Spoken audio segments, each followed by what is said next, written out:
Nous arrivons sur un plan qui est le plan interosseux, et dans ce plan interosseux, nous allons trouver des muscles interosseux palmaires et des muscles interosseux dorsaux. Nous allons ici les symboliser de manière homogène, et nous rentrerons dans le détail dans un instant. On va les mettre simplement ici en bleu. Et globalement, ils nous donnent l'impression d'être des muscles, donc si on les prend dans leur totalité, d'être des muscles de type péniforme ou bipéné. Donc dans chacun des espaces interosseux, voilà ici, sur le plan le plus profond, les muscles interosseux que je simplifie sur ce premier schéma ici, simplement pour dire qu'il s'agit de la région interosseuse, avec donc entre les métacarpiens, ces muscles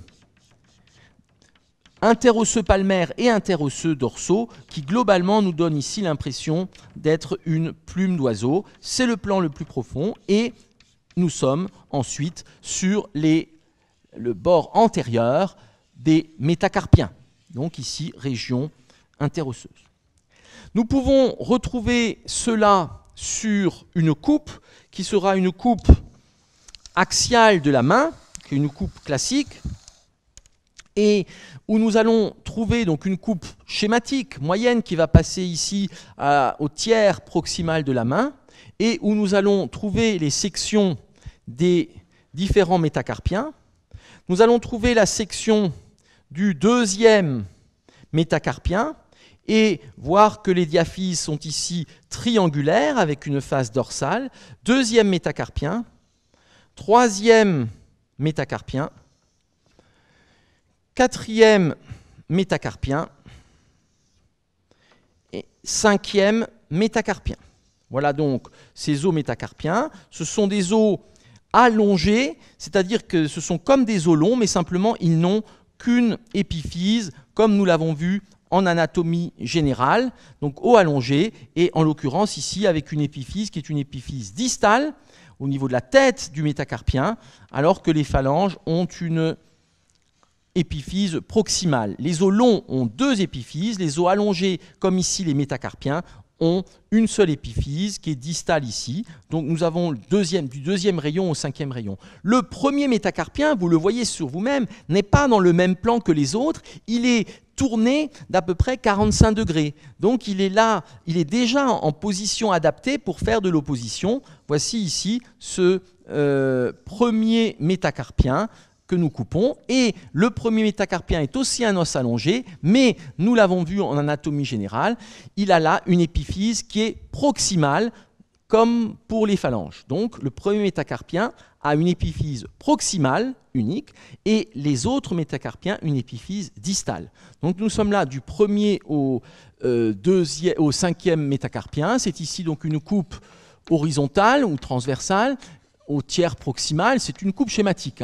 Et nous avons donc ce qui est en avant, en haut, et ce qui est latéral à gauche. Et nous allons ici du premier métacarpien, nous avons ici le deuxième, on les numérote en général en chiffres romains. Nous avons ici le troisième qui, je vous le rappelle, est l'axe de la main. Nous avons le quatrième, et nous avons le cinquième métacarpien. Nous allons ici pouvoir placer les muscles interosseux. Ces muscles interosseux vont être des muscles interosseux dorsaux et des muscles interosseux palmaires. Les interosseux dorsaux sont effectivement, que je vais maintenant un peu plus détailler, vont être effectivement des muscles bipéniformes et qui vont être surtout visibles sur la face dorsale dans leur totalité. Et ils occupent l'ensemble de l'espace interosseux. Voici donc ces muscles interosseux dorsaux que nous pouvons ici placer. Et nous allons pouvoir placer des muscles interosseux palmaires qui vont, eux, être des muscles semi-péniformes. Je vais vous refaire un petit schéma dans un instant. Voici les muscles interosseux dorsaux en bleu qui sont ici sectionnés, qui sont bipéniformes, qui sont bipénés ou péniformes, donc que voici. C'est les seuls que l'on voit sur la face dorsale et ils occupent tout l'espace. Muscles interosseux dorsaux en bleu. Et nous allons mettre les muscles interosseux palmaires ici en rose. Ils sont, donc je n'ai pas autant détaillé sur cette vue, ils sont semi-péniformes et ils occupent donc seulement une moitié d'espace, et ce qui signifie que de l'arrière, on ne voit que des interosseux dorsaux en bleu, et de l'avant, on voit un interosseux palmaire et une moitié d'un interosseux dorsal. Mais globalement, cela nous donne l'impression d'être une plume d'oiseau. Ce n'est que quand on regarde le détail qu'on a l'explication. Dans le premier espace interosseux, c'est discuté suivant les auteurs. Qu'est-ce qu'on a comme élément? Certains disent qu'il n'y a pas de muscle interosseux et que l'adducteur est la fusion d'un interosseux et de ce muscle adducteur, et d'autres décrivent un muscle interosseux du premier espace. Ce que je vais faire ici, ce sera plus simple en compréhension. On peut discuter également l'existence d'un muscle interosseux palmaire pour le pouce. Voici ici le dernier muscle interosseux. Donc en bleu, interosseux dorsaux. En rose, on pourrait discuter ici pour le premier doigt, le muscle interosseux palmaire. Et il y a bien sûr ici un fascia. Ceci vient correspondre à ce qu'on appelle la région interosseuse. Région interosseuse que l'on voit donc de l'avant et que l'on voit de l'arrière. De l'arrière, la région dorsale que nous ferons dans un cours spécifique, cette région dorsale sera directement la région interosseuse avec le fascia et les tendons qui seront dessus, comme je vais le rappeler dans un instant. Voici ici pour la région interosseuse, et nous allons donc trouver une région musculaire qui va être limitée par un fascia de loge, qui sera la loge ténare.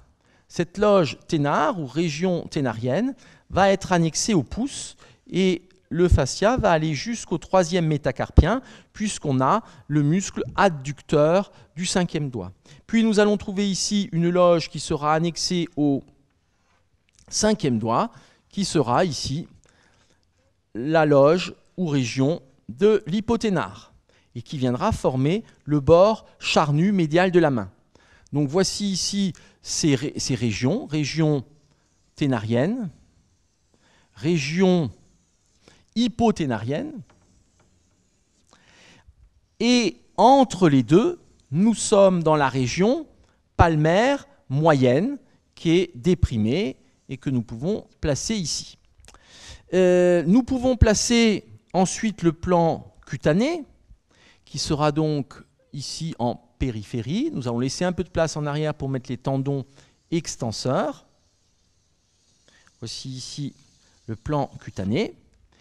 Dans la paume de la main, il y a du tissu adipeux pour un amortissement. C'est un petit peu un équivalent de ce qu'on trouvait au niveau de la paume, notamment qui provient des animaux, bien sûr, qui marchent à quatre pattes, les quadrupèdes.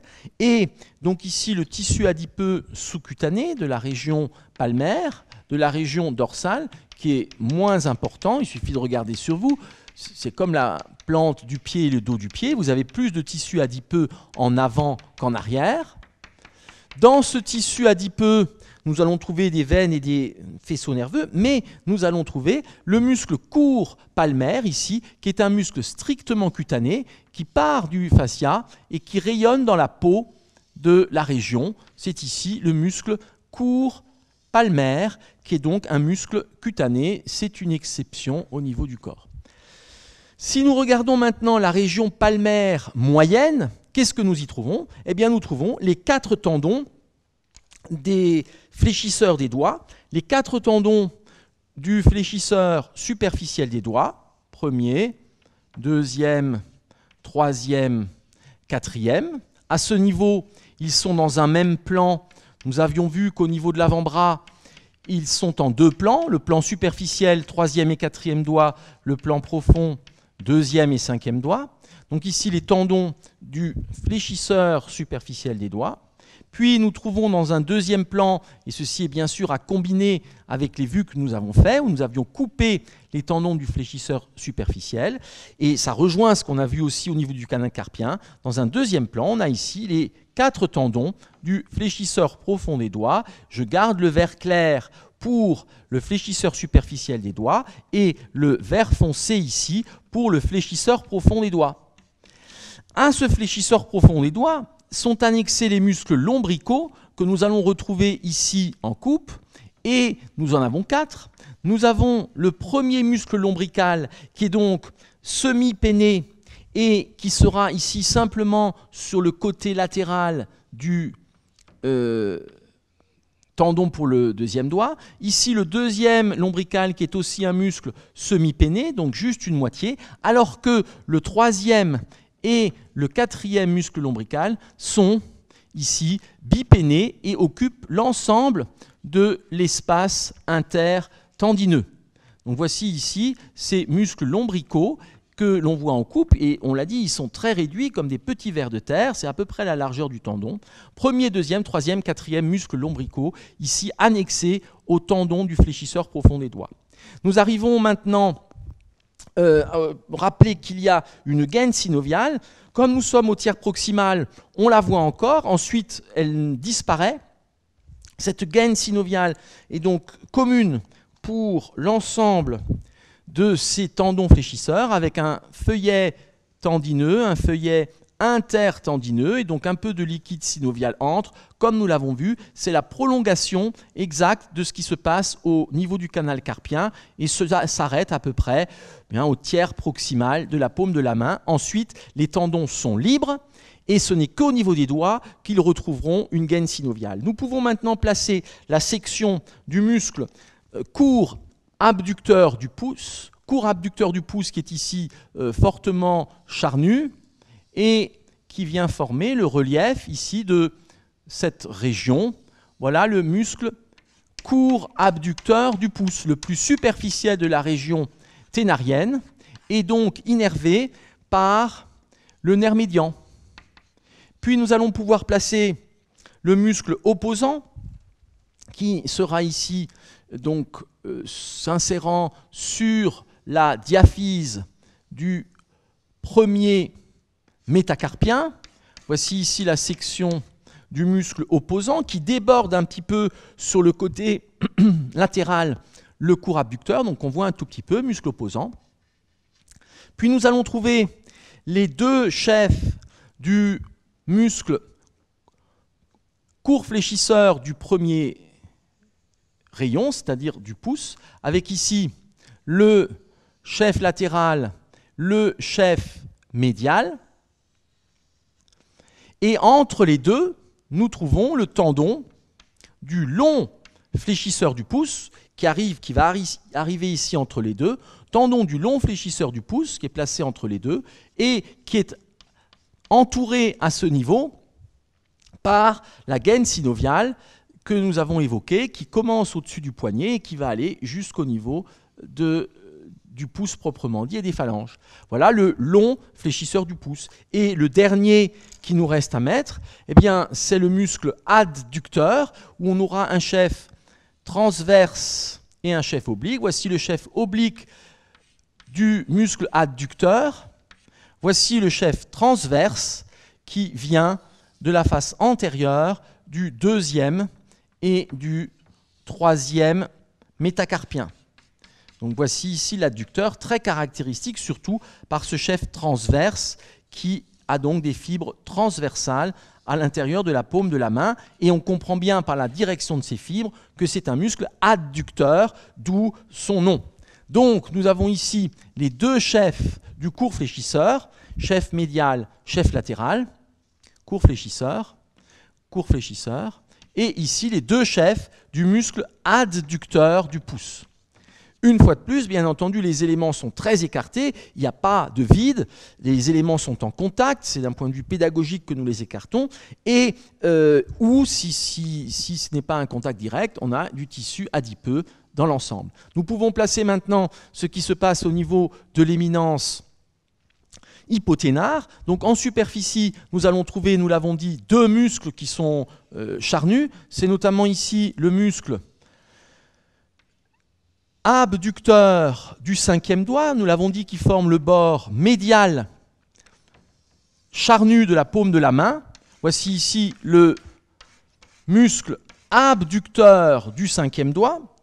Abducteur, on va mettre un 5 en chiffre on va mettre un 5 en chiffre. Et puis, nous aurons en dehors, nous aurons la deuxième partie de cette couche superficielle qui sera le muscle court fléchisseur du 5e doigt. Voilà les deux muscles superficiels, sachant que dans le plan sous-cutané, on a ici le muscle court palmaire. Voici ici donc le muscle court fléchisseur du 5. Ça c'est abducteur du 5, court fléchisseur du 5. Et enfin, en profondeur, nous aurons le muscle opposant du 5e doigt qui vient s'insérer sur la diaphyse du 5e métacarpien et qui est en miroir de l'opposant du pouce, muscle opposant du 5. Voici donc ces régions. Pour compléter cela, nous allons placer les tendons de la région postérieure, région dorsale. Il y a deux tendons pour le pouce, c'est le muscle court extenseur et le muscle long extenseur du pouce, qui viennent de la loge postérieure profonde. Il y a deux tendons pour l'index, c'est le tendon du long fléchisseur des doigts pour l'index et le tendon de l'extenseur de l'index qui vient de la loge profonde. Un seul tendon extenseur pour le 3e doigt, un seul tendon extenseur pour le 4e doigt et deux tendons extenseurs pour le 5e doigt, c'est-à-dire le tendon de l'extenseur des doigts, région superficielle dorsale, et le tendon de l'extenseur propre du 5e doigt ou petit doigt. Voici cette région dorsale.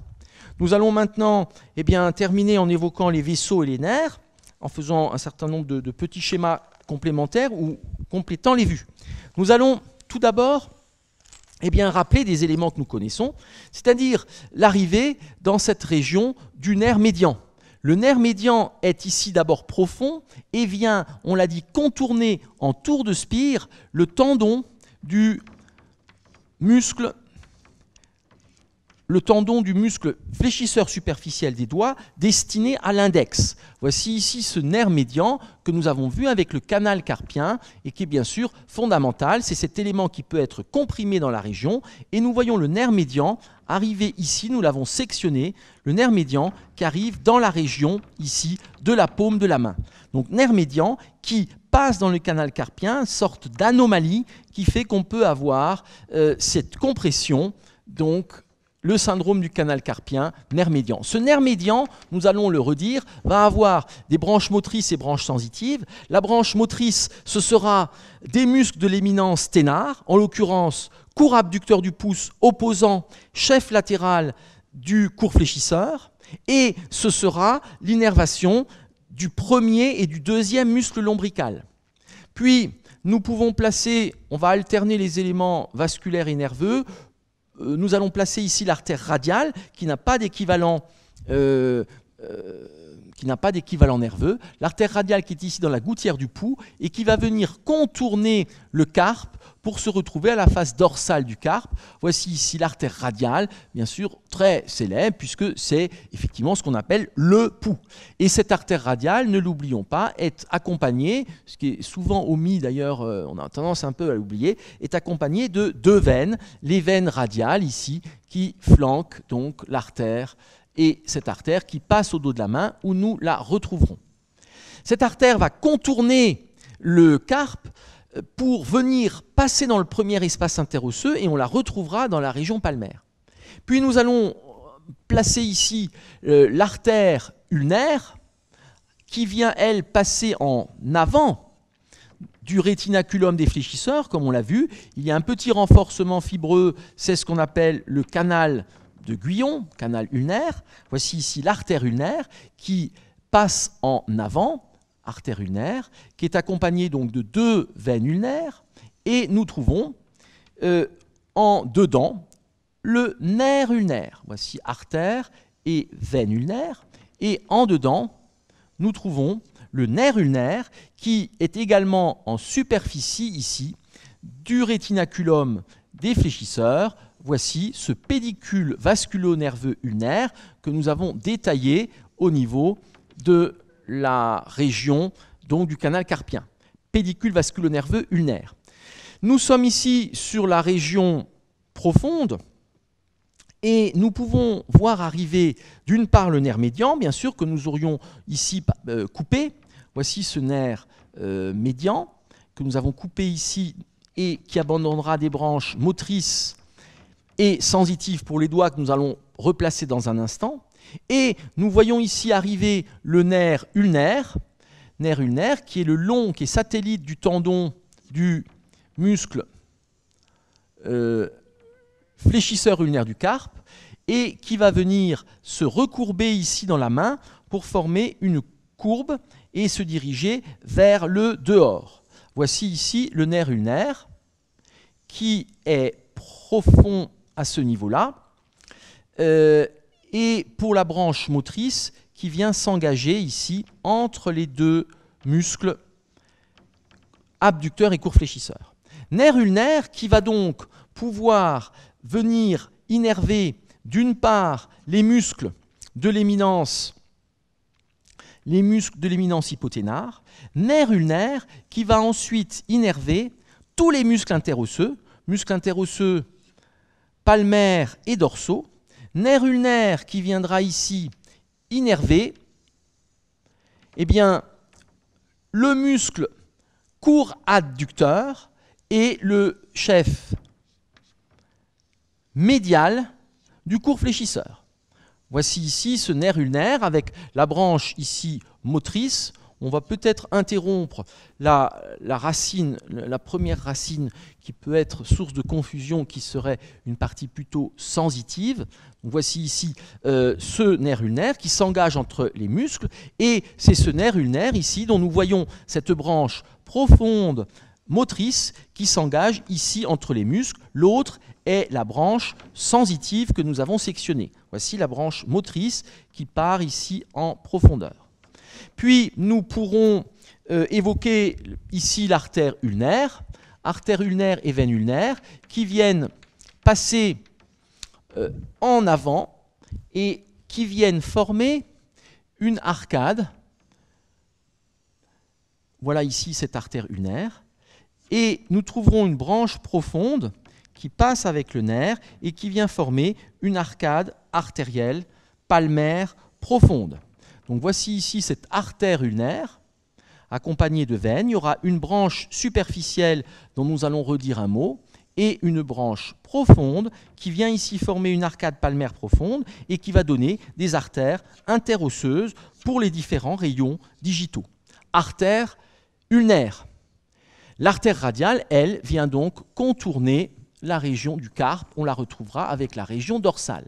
Mais cette artère radiale repasse en avant par le premier espace interosseux. Ici, au niveau du premier espace interosseux et donc de l'adducteur, voici la terminaison de l'artère radiale qui vient s'anastomoser avec l'artère ulnaire. Donc, cette arcade ici artérielle palmaire profonde est formée par la branche profonde de l'artère ulnaire. Cette branche profonde passe avec le nerf entre les muscles et est formée par l'anastomose avec la poursuite de l'artère radiale ici, poursuite de l'artère radiale qui est passée dans le premier espace interosseux. On en redira un mot avec les régions dorsales. Voici ici donc cette artère radiale qui contourne le carpe et qui reperfore ici en avant les premiers espaces interosseux. C'est l'arcade artérielle profonde qui est satellite de la branche motrice du nerf ulnaire. Et nous allons maintenant terminer par les vaisseaux au niveau superficiel. Eh bien, au niveau superficiel, nous allons compléter ici sur le premier tableau. Nous allons faire deux petits schémas.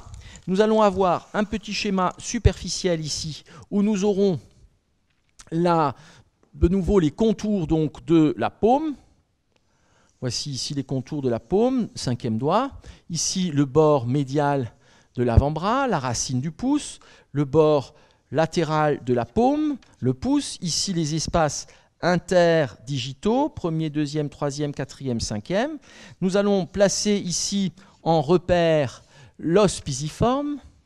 Nous allons placer ici la région donc, de la colonne du pouce. Nous allons replacer le rétinaculum des fléchisseurs qui forment cette limite classique que voici. Les fibres donc transversales. Puis nous allons pouvoir placer les éléments vasculaires et nerveux qui nous intéressent ici. Dans la gouttière du pouls, entre le tendon du brachioradial et le tendon du fléchisseur radial du carpe, nous avons la gouttière du pouls et donc cette artère radiale qui va principalement contourner le carpe et devenir postérieure pour repasser par le premier espace interosseux. Voici l'artère radiale. Et du côté médial, nous trouvons l'artère ulnaire qui aura une branche profonde, on l'a dit, qui s'engage entre les muscles de l'éminence hypoténare et qui donne une branche superficielle qui viendra ici, qui viendra former une arcade palmaire superficielle qui s'anastomose avec une petite branche de l'artère radiale qui passe ici en avant. Donc, nous avons la formation ici d'une arcade artérielle palmaire superficielle qui provient de l'anastomose de l'artère ulnaire et de la branche superficielle de la radiale, alors que nous avons une arcade artérielle profonde qui vient de la branche profonde de l'ulnaire et de la radiale. Voici l'arcade artérielle palmaire superficielle qui est en superficie des tendons, et voici ici la branche superficielle de l'artère radiale. Donc ici, formation de l'arcade palmaire superficielle. Puis, de cela viendront naître les artères digitales collatérales, les artères interosseuses, donc, qui vont se destiner aux côtés des doigts.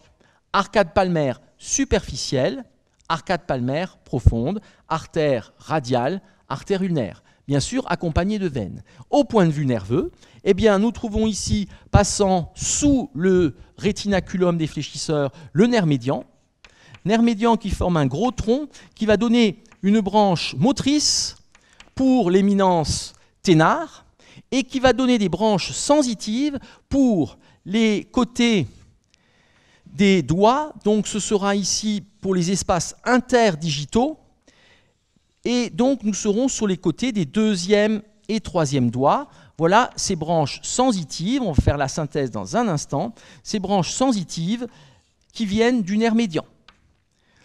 Donc jusque ici au troisième doigt.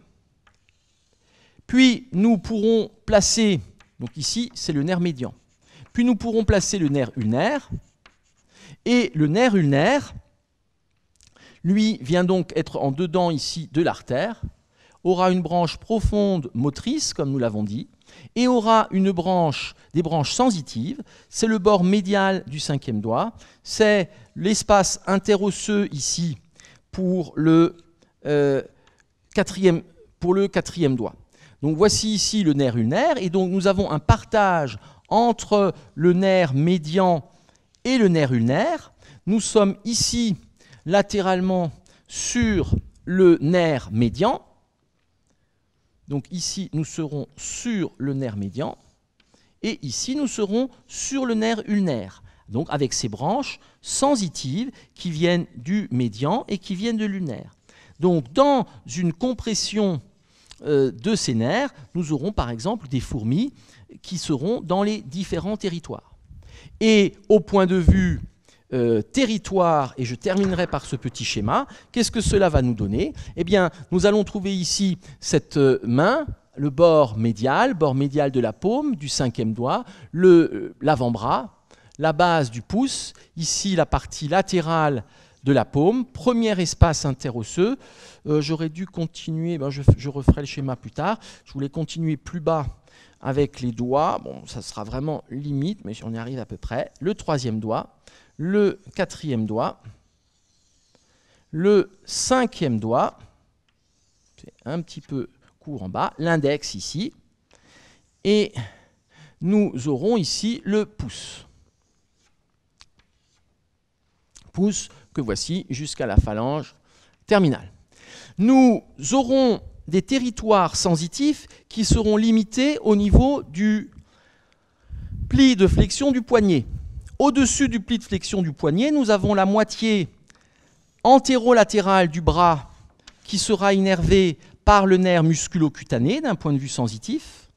Nous aurons la moitié antéromédiale du bras qui sera innervée par le nerf cutané médial de l'avant-bras. Nerf cutané médial de l'avant-bras. Et donc ça s'arrête en quelque sorte net. Nerf cutané médial de l'avant-bras. Voilà, donc ces deux territoires qui s'arrêtent au niveau du pli du poignet, au niveau du ligament annulaire du carpe, et nous allons trouver deux territoires sur la face palmaire qui viennent directement être expliqués par ces branches sensitives du nerf ulnaire. Donc ici, vous voyez qu'il y a le bord, la branche pour le bord médial de la main et du cinquième doigt, et il y a une branche ici interosseuse qui vient se diviser en deux dans l'espace interdigital. Donc nous serons à la jonction entre le troisième et le quatrième doigt. Et le nerf médian ici, nerf interosseux entre le troisième et le quatrième doigt, et nerf interosseux entre le premier et le deuxième doigt. C'est donc ce qui va se retrouver sur les territoires et qui est très important d'un point de vue examen clinique neurologique. C'est ici le territoire du nerf médian qui va donc aller jusqu'à la moitié latérale du quatrième doigt. Voici le territoire du nerf médian, face palmaire du pouce, et ici la face palmaire de la paume de la main sur sa partie latérale, et troisième doigt, deuxième doigt, et la partie latérale du quatrième doigt. Voici ici ce territoire donc innervé par le médian. Et donc ici nous allons avoir ce qui est important dans le syndrome du canal carpien. Nous allons avoir des dysesthésies, puis hypoesthésies, douleurs ou fourmillements qui vont être dans le territoire du nerf médian. Je vous l'avais dit, ce sont les fibres sensitives qui sont d'abord touchées. Et donc ici, nous aurons dans ce territoire du nerf médian la région centrale qui correspondra à l'éminence ténare et au premier espace interosseux. On peut aller jusqu'au bout du doigt, mais pour le testing, il suffit de regarder ici si dans le premier espace interosseux, vous avez la sensibilité, c'est que le médian marche. Et quand les gens ont un syndrome du canal carpien, ils vont ici avoir des fourmillements, des douleurs dans l'éminence ténare. Et c'est dans un deuxième temps que les fibres motrices seront atteintes et qu'on aura une amyotrophie, donc une diminution de la masse musculaire. Et nous allons maintenant avoir en dedans le territoire du nerf ulnaire. Ce sera donc la moitié médiale du quatrième doigt. Puis ce sera le bord ici médial de la main. Ça, c'est le nerf ulnaire. Et nous allons voir que le nerf ulnaire va se prolonger sur la face dorsale dans un instant lorsque nous étudierons la région dorsale. Voici ici le territoire du nerf ulnaire. Donc pour tester le nerf ulnaire, on va regarder la sensibilité ici du bord médial de la main, médian ulnaire. Voici globalement pour ces régions palmaires et les différents pédicules, arcade artérielle superficielle, arcade artérielle profonde, accompagnée bien sûr de veines. Le nerf médian qui sera moteur pour l'éminence ténare, court abducteur opposant, chef latéral du court fléchisseur. Le nerf ulnaire qui par cette branche motrice ici profonde vient innerver les muscles de l'éminence hypoténare, les trois muscles, abducteur, court fléchisseur opposant, puis vient innerver les muscles interosseux, dorsaux et palmaires, puis vient innerver l'adducteur du pouce et le chef médial du court fléchisseur du pouce. Voilà ici cette branche profonde motrice du nerf ulnaire qui passe avec l'arcade artérielle profonde. Nous allons maintenant dire un petit mot de la région interosseuse et puis la région dorsale, en résumant, parce que c'est finalement très simple. Pour la région interosseuse, nous allons faire un petit schéma qui vient compléter celui que nous avons fait sur la coupe en présentant les rayons digitaux. Nous allons présenter donc le troisième rayon digital qui est l'axe de la main. Puis nous allons trouver le quatrième, le cinquième rayon, le deuxième, le premier. Donc l'axe fonctionnel de la main, c'est le troisième doigt. Et je vous rappelle qu'au niveau du pied, c'est le deuxième orteil. Donc nous aurions une disposition similaire, simplement les choses seront décalées par rapport à l'axe pour les muscles interosseux que nous présentons ici. Donc c'est un petit schéma, ici donc le troisième rayon, ici le premier, le cinquième. Nous l'avons dit, il existe des muscles interosseux pour cette région interosseuse entre la région palmaire et la région dorsale. Les interosseux palmaires, nous les mettrons en rose, les interosseux dorsaux en bleu, et nous avons dit que les interosseux palmaires étaient des formes de demi-plumes d'oiseaux, semi-péniformes, et les dorsaux de plumes d'oiseaux. Nous allons placer ici les muscles interosseux palmaires, muscles interosseux palmaires, donc c'est un petit schéma complémentaire, interosseux palmaires, donc en rose. Ils sont écartés par rapport au troisième rayon, donc nous allons les trouver ici en forme de demi-plumes d'oiseau.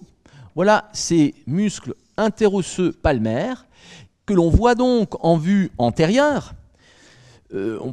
C'est plus simple de mettre que du bleu ici sur cette coupe, sinon ce sera peut-être un peu plus illisible. Pour ici, pour le premier rayon, il y a une discussion s'il existe ou pas.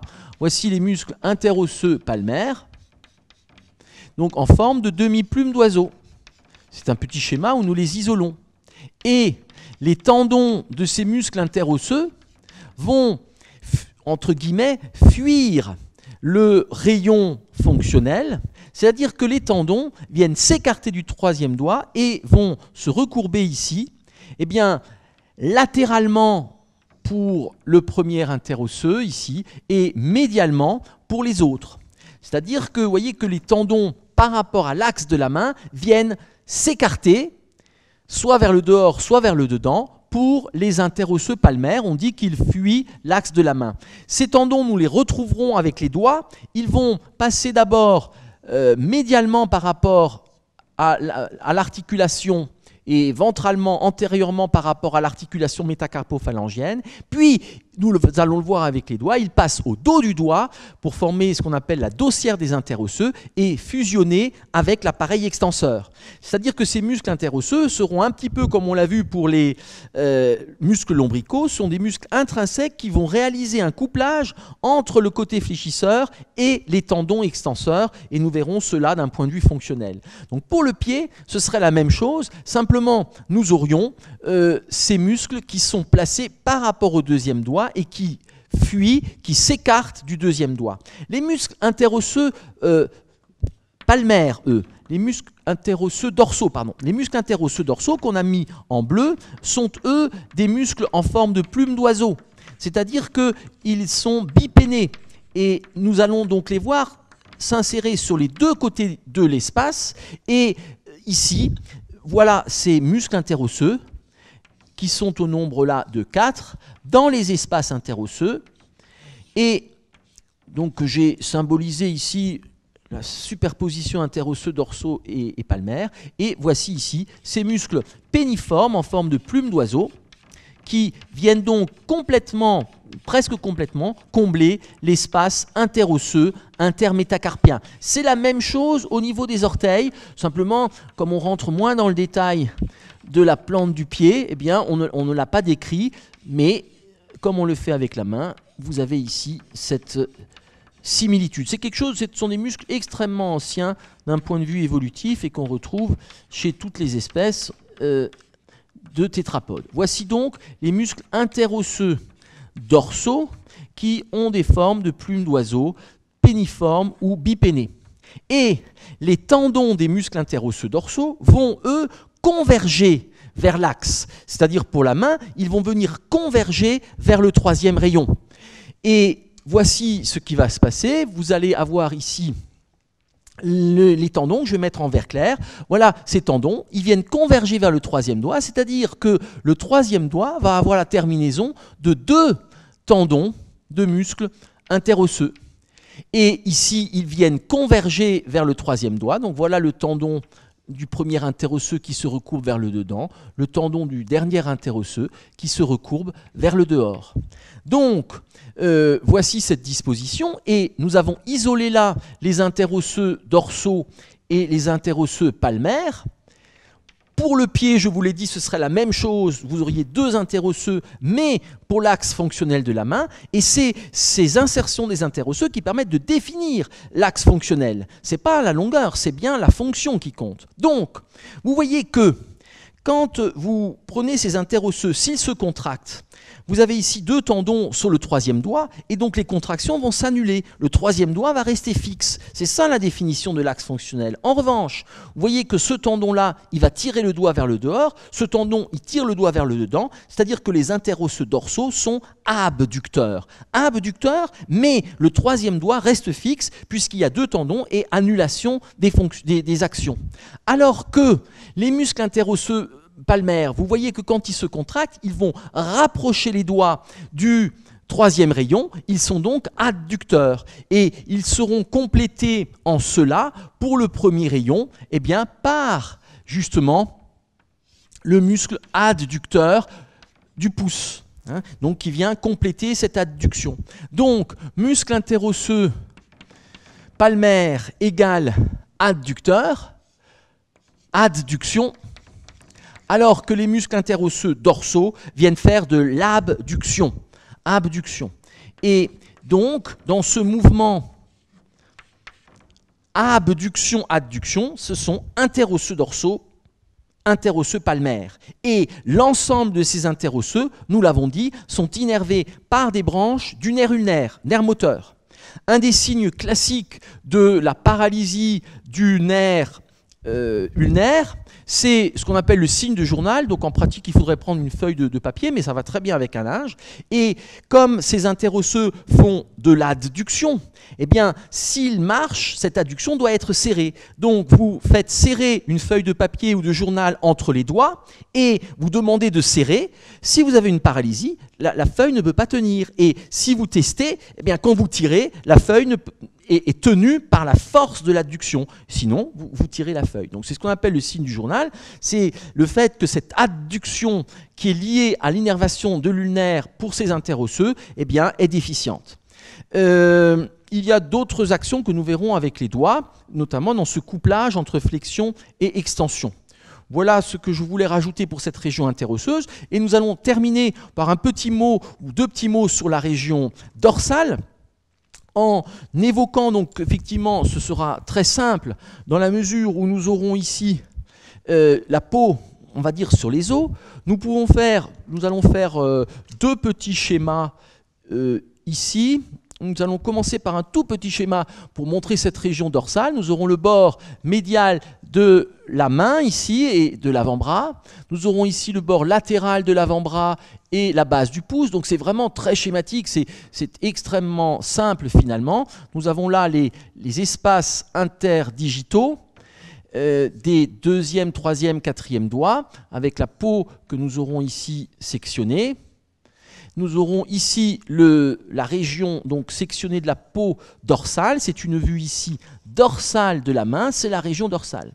À ce niveau, nous allons trouver un rétinaculum dorsal.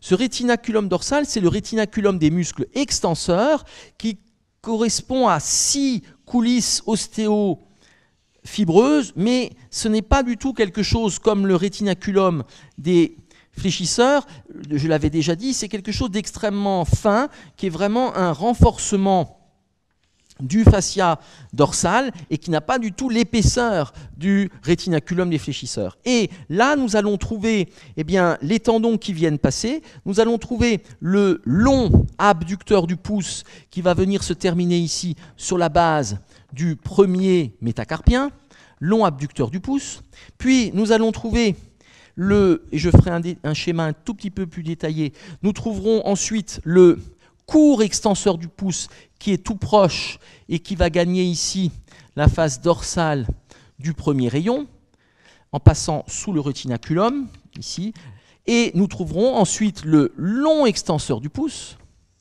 long extenseur du pouce. Et puis, nous allons trouver les différents tendons extenseurs, c'est-à-dire l'extenseur propre de l'index, le tendon de l'extenseur des doigts qui va à l'index, donc 2 tendons pour l'index. Nous allons ensuite trouver le tendon de l'extenseur des doigts pour le 4e doigt, et pour le 5e doigt ou petit doigt, il y a 2 tendons, le tendon de l'extenseur des doigts et le tendon de l'extenseur propre du 5e doigt. Donc 2 tendons pour le pouce, court et long extenseur du pouce, 2 tendons pour l'index, le tendon qui vient de l'extenseur des doigts et le tendon de l'extenseur propre, 2 tendons pour le 5e doigt, tendon de l'extenseur des doigts et tendon de l'extenseur propre. Et tout à fait ici en dedans, nous aurons le tendon du muscle extenseur ulnaire du carpe. Plus en profondeur, nous pourrons voir les tendons des radiaux, et nous ferons un petit agrandi, tendon des radiaux, c'est-à-dire court et long extenseur radial du carpe qui se termine sur les bases des métacarpiens. Particularité, et l'on s'en rend compte lorsque l'on, par exemple, on fait de la flexion d'un seul doigt, eh bien vous allez voir que les tendons viennent être attirés les uns par rapport aux autres, ceci parce qu'il existe des languettes intertendineuses entre les tendons, ce qui fait qu'en fait, quand on fait de l'extension d'un doigt isolé, par ces languettes intertendineuses, vous amenez la mobilisation des doigts voisins.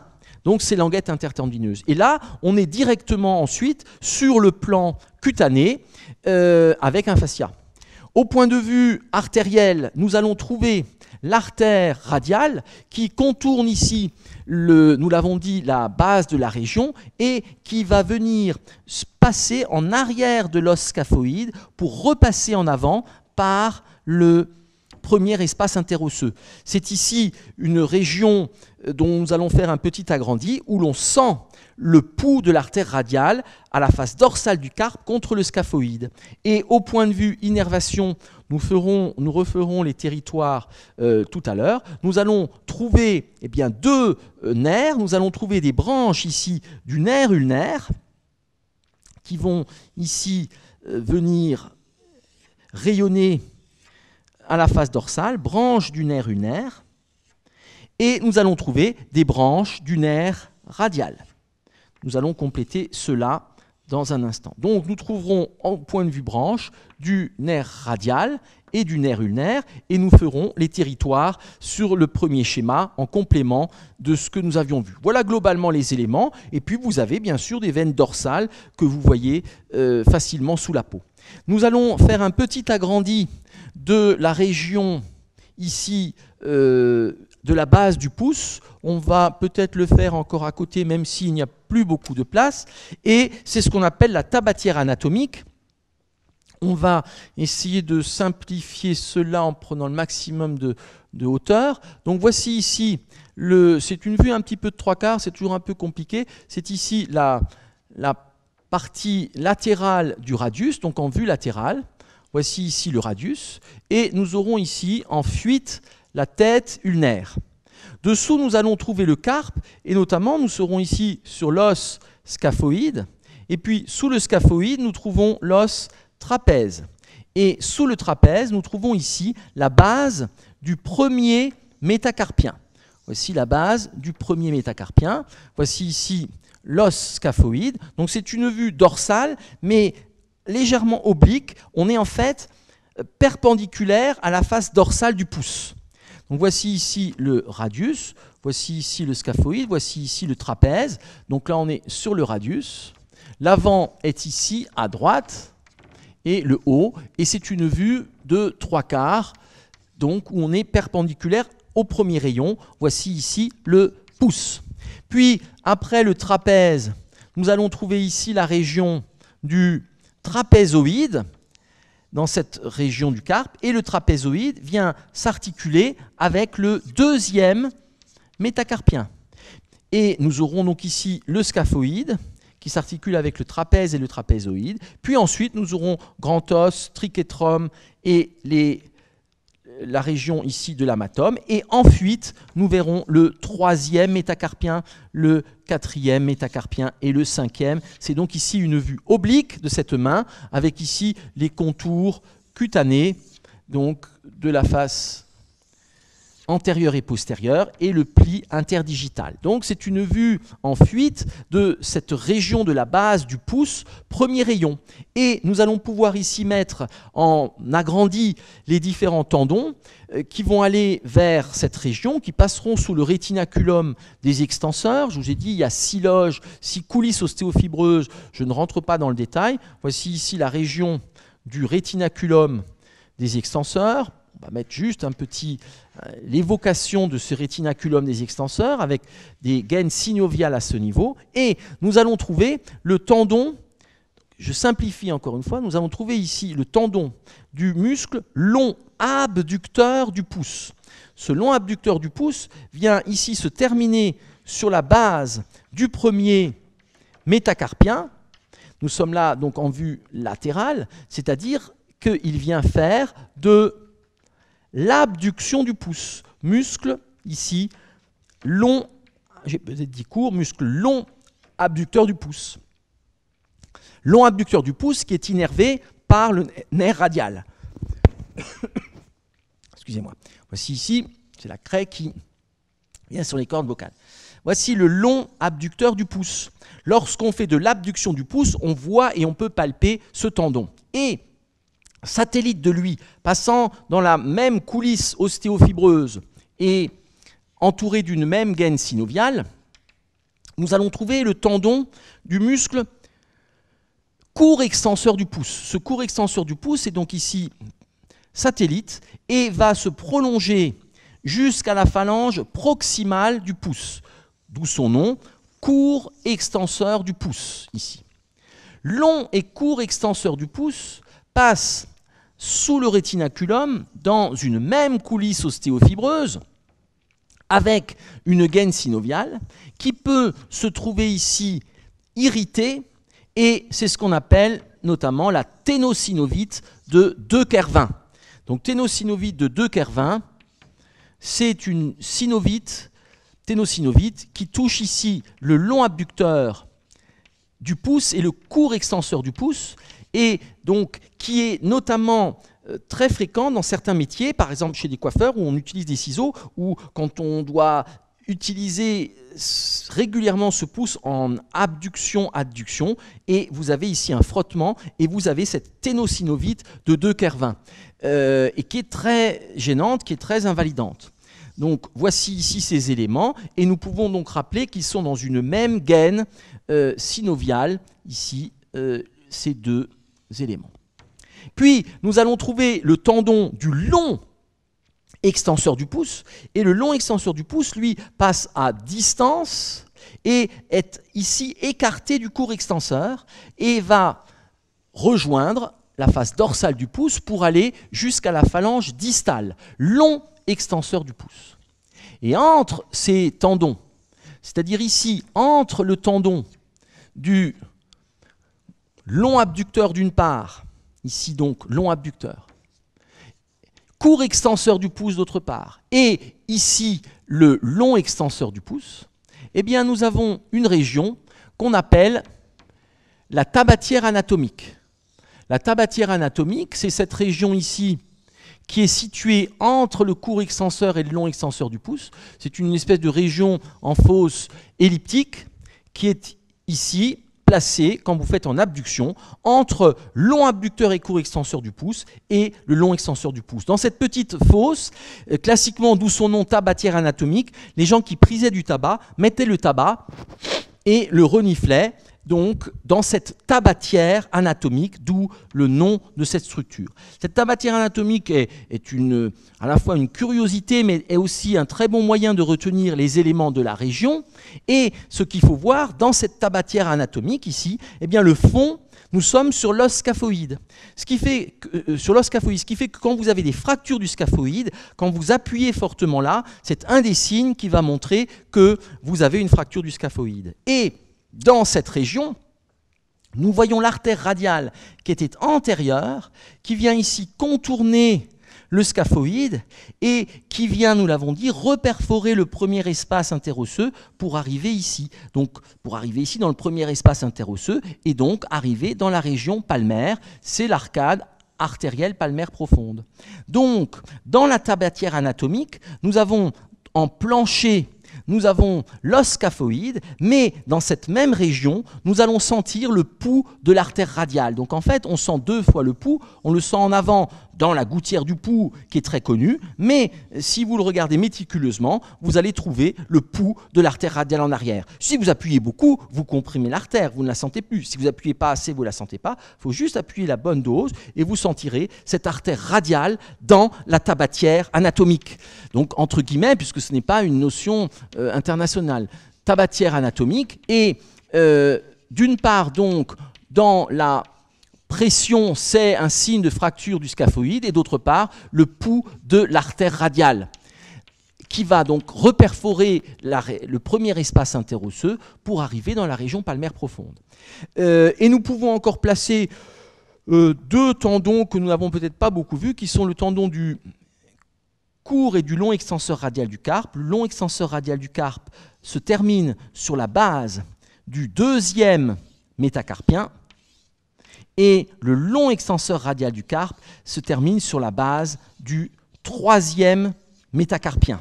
Ce sont là les radiaux, court et long extenseur radial du carpe, et puis nous aurions bien sûr les tendons des longs extenseurs des doigts.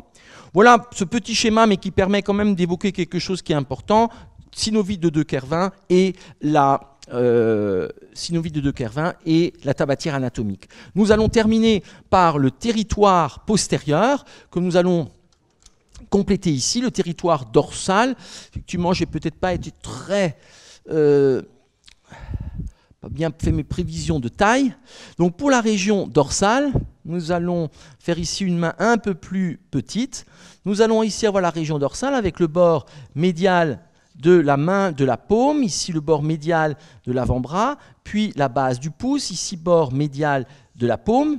Nous avons ici les espaces interosseux, et nous avons donc le troisième doigt qui est le plus long et qui est l'axe fonctionnel de la main. Puis nous avons le deuxième doigt qui est ici l'index, le quatrième doigt, le cinquième doigt. Il y a toute une littérature sur la longueur relative entre le quatrième doigt et le deuxième doigt qui serait lié au fait d'un individu masculin ou féminin. Et vous pouvez taper, par exemple, sur Internet, indice 3D, 4D, c'est-à-dire indice 2D, 4D, pardon, ce qui nous évoque donc les longueurs relatives. Vous verrez qu'il y a des centaines d'articles qui sont souvent extrêmement folkloriques.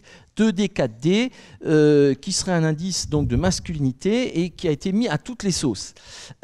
Ici, le métacarpien, et voilà ici la région donc, du pouce.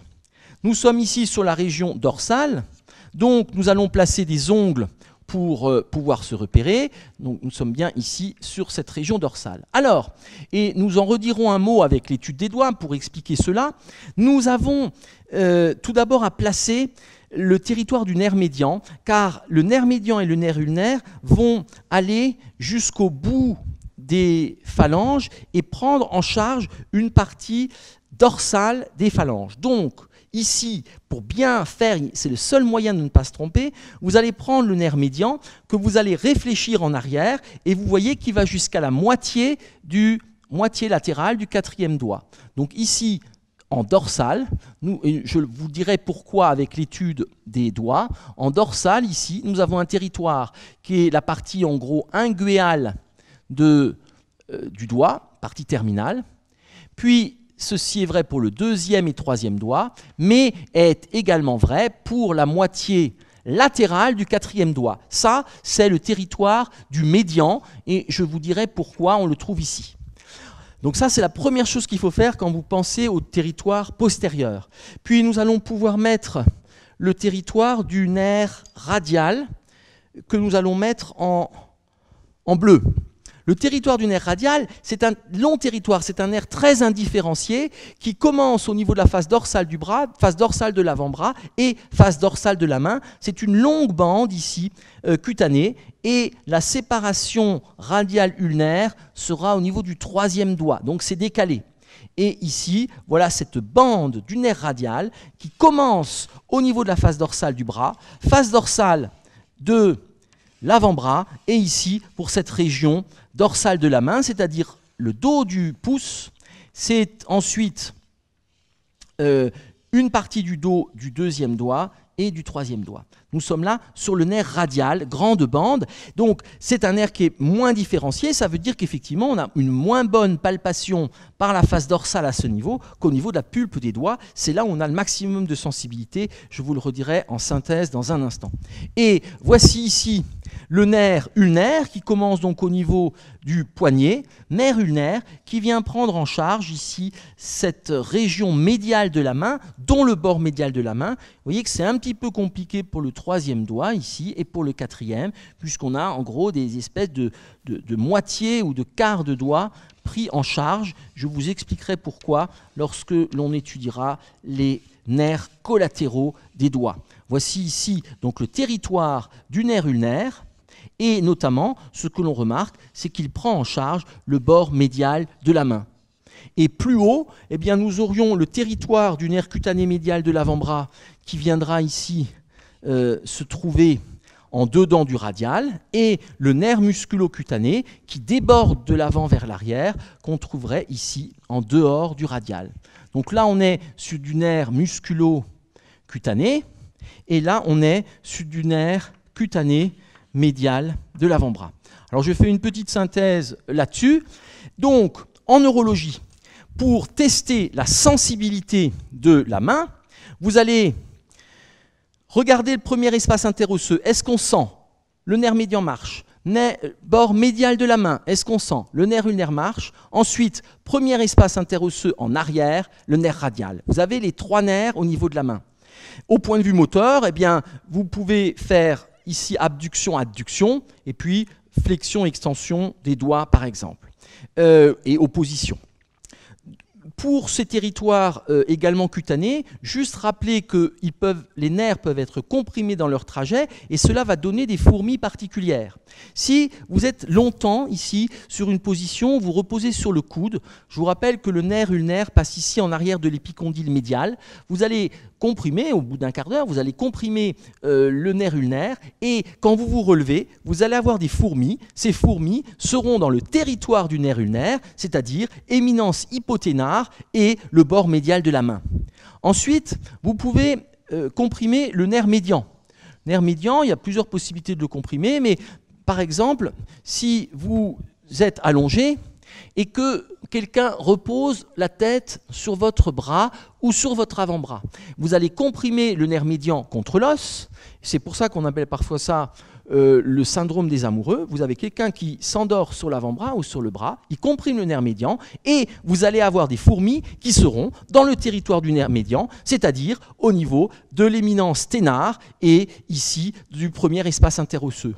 Le nerf radial, on a comprimé ici le nerf ulnaire en étant sur le coude, mais si par exemple vous appuyez longtemps sur la face postérieure du bras, en lisant comme ça, par exemple le soir dans un lit, bien là vous allez comprimer le nerf radial sur la face postérieure de l'humérus, et donc quand vous vous relevez, vous allez avoir des fourmis au niveau du territoire du nerf radial, et notamment la face dorsale du premier espace interosseux.